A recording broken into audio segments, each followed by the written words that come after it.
ବୋଉଲୋ ଦିଦି କାହା ସହିତ କଥା ହଉଛି ଫୋନ୍ ମାତ୍ର ଦଉନି। ତୁ ଏତିକି ଟିକେ ପିଲାଟେ ତୁ ଫୋନ୍ ନେଇ କ'ଣ କରିବୁ? ମୁଁ ଦେଖିବି ତୁ ଚାଲେ କହିବୁ। ହଉ ଚାଲେ। ଏ ସିନ୍ଦୁର ଡବାରେ 2-3 ଦିନ ହେଲା ସିନ୍ଦୁର ପୁରେଇଥିଲେ ଗଲା କୁଆଡ଼େ? କିଏ ନେଉଛି ସବୁବେଳେ? କିଏ ସେ ନେଉଛି ସିନ୍ଦୁର ସବୁବେଳେ ମୁଁ ଜାଣିପାରୁନି ତ କ'ଣ? ବୋଉ ତୋ ବଡ଼ ଝିଅ ସବୁ କରୁଛି। ହଁ ତତେ ସବୁ ଜଣା। ମୁଁ ସବୁବେଳେ ଦେଖୁଛି ତୋ ବଡ଼ ଝିଅ ମୁଣ୍ଡରେ ଲଗାଉଛି।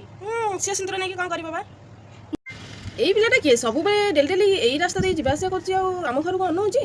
ତୁ ଜାଣିନୁ ଦିଦିର ସାଙ୍ଗ ସମସ୍ତେ ତା ନାଁ ଧରି ଚିଡ଼ାନ୍ତି ଦିଦିକୁ। ହଁ ତତେ ତ ସବୁ ଜଣା ନୁହଁ? ତୁ ଜାଣିଲେ ତୋ ପାଦ ତଳୁ ମାଟି ଖସିଯିବ। ଛେନା ଗୁଡ଼ଟା ହବ। ଆ ପାଖରେ ଯେତେବେଳେ ଗୋଟେ ବସିଲେ ମୋ ବଡ଼ ଝିଅ ନାଁରେ ଗଜଗଜ କଲା। ଆ ପାଖରେ ବସିବା କଥା ହିଁ ନୁହଁ। ତୁମ ଘରେ ଥା ଆମେ 2 ଜଣ ଯାଉଛୁ ବଡ଼ ମା ଘରେ ବଡ଼ି ପକେଇକି ଆସିବେ ହେଲା। ବୋଉ ତାକୁ ନେଇ ଚାଲୁନୁ। ଆରେ 3 ଜଣ ଯାଇକି ସେଠି କ'ଣ କରିବ? ପାଲାଟା କରିବ? ତତେ ତ କହୁଛି ତୁ ତା ପାଖରେ ରହ। ନା ମୁଁ ଯିବି। ହଁ ମା ତୁ ଡୋର ଦେଇକି ଘରେ ରହ ହେଲା। ଆରେ ରହ ମୋ କଥାଟା ଶୁଣ ରହ। ଦିଦି କୁଆଡ଼େ ଗଲୁ? ଦିଦି କୁଆଡ଼େ ଗଲୁ?